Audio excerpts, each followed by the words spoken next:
The child in the midst. And he came to Capernaum, and, being in the house, he asked them, What was it that ye disputed among yourselves by the way? But they held their peace, for by the way they had disputed among themselves who should be the greatest.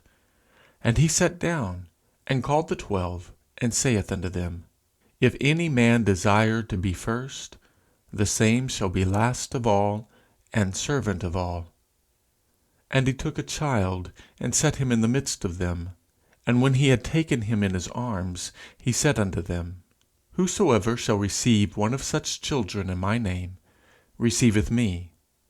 And whosoever shall receive me, receiveth not me, but him that sent me. Mark chapter 9, verses 33 through 37. Of this passage in the life of our Lord, the account given by St. Mark is the more complete. But it may be enriched, and its lesson rendered yet more evident from the record of St. Matthew.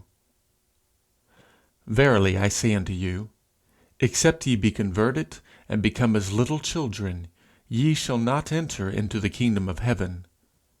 Whosoever shall humble himself as this little child, the same is greatest in the kingdom of heaven.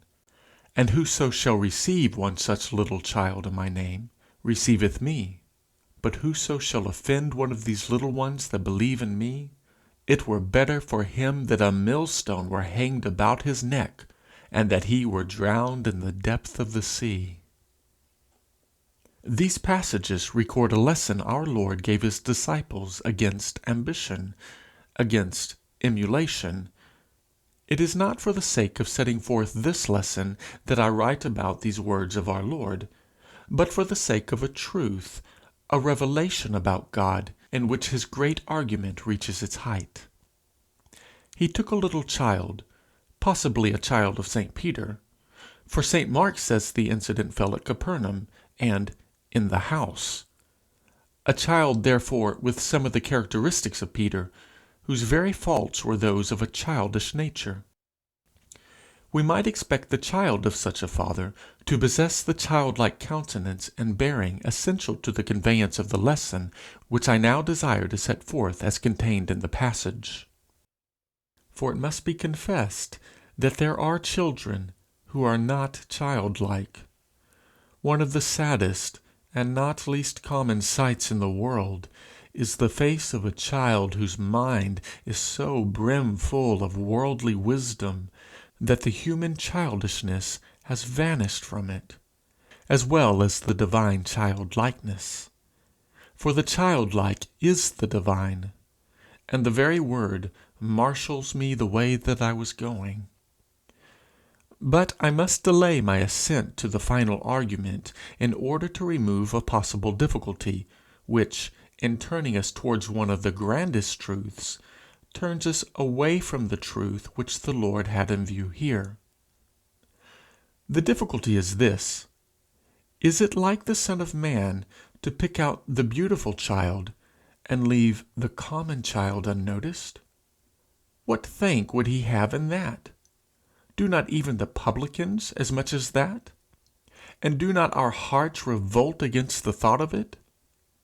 Shall the mother's heart cleave closest to the deformed of her little ones, and shall Christ, as we believe him, choose according to the sight of the eye?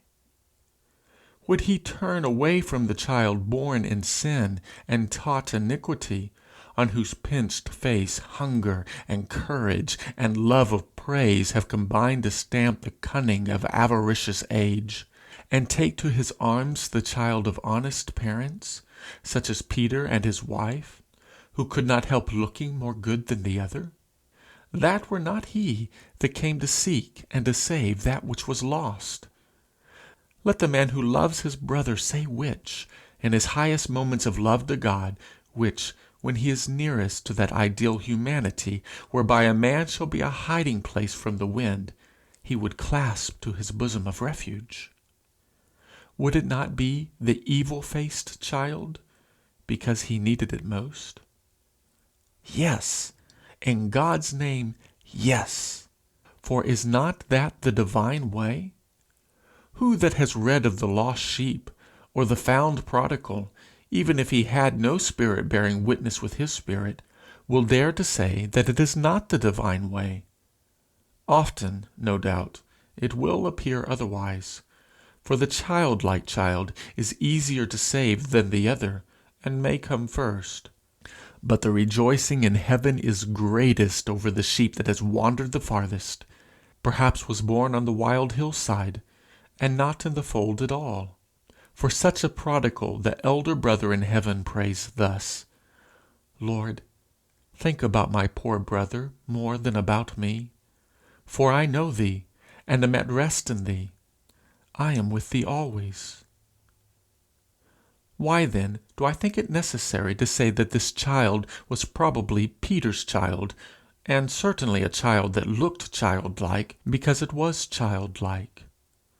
No amount of evil can be the child.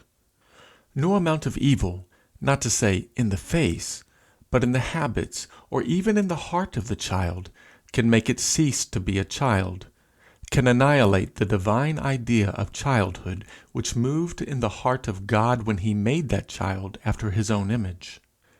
It is the essential of which God speaks, the real by which he judges, the undying of which he is the God. Heartily I grant this.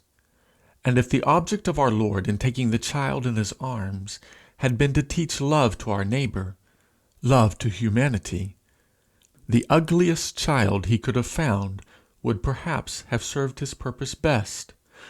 The man who receives any, and more plainly, he who receives the repulsive child, because he is the offspring of God, because he is his own brother born, must receive the Father in thus receiving the child. Whosoever gives a cup of cold water to a little one refreshes the heart of the Father. To do as God does is to receive God. To do a service to one of his children is to receive the Father.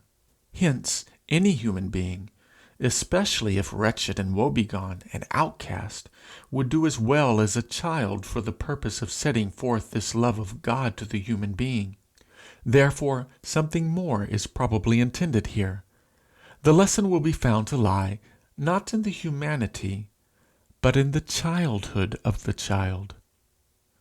Again, if the disciples could have seen that the essential childhood was meant, and not a blurred, half-obliterated childhood, the most selfish child might have done as well, but could have done no better than the one we have supposed, in whom the true childhood is more evident.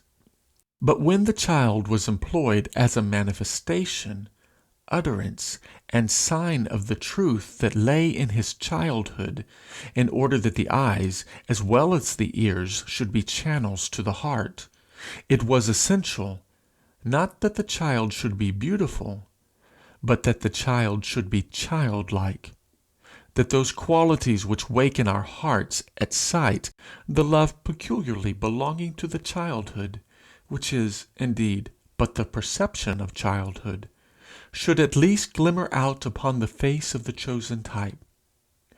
Would such an unchildlike child as we sometimes see now in a great house, clothed in purple and lace, now in a squalid clothes, clothed in dirt and rags, have been fit for our Lord's purpose, when he had to say that his listeners must become like this child? When the lesson he had to present to them was that of the divine nature of the child, that of childlikeness? Would there not have been a contrast between the child and our Lord's words, ludicrous except for its horror, especially seeing he set forth the individuality of the child by saying, "This little child," one of such children, and "these little ones that believe in me"? Even the feelings of pity and of love that would arise in a good heart, upon further contemplation of such a child, would have turned it quite away from the lesson our Lord intended to give.